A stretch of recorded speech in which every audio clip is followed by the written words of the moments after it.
ang unang padala sa Diyos sa kalibutan sa pagsugid sa tanan ng mga tao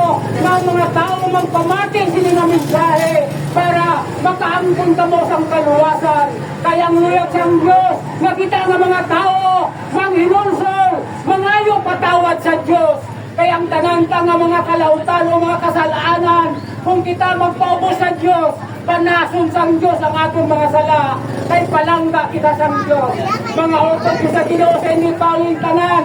palapit na sa Diyos, buwas adlaw sa Domingo, kung ikaw nagatuo kay Jesucristo, nga imong Ginoo, nga imong personal nga mangluluwas. Buwasimba ka, kang dito, magaluhod ka, kang dito nangayo mapatawad sa Diyos, kang dito magadayaw ka, kang dito magahinulkol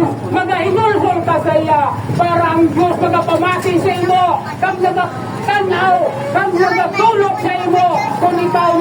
kaya ang Diyos nakakita sa imo kang pusoon pangunahuna, ang Diyos magapatawad sa imo,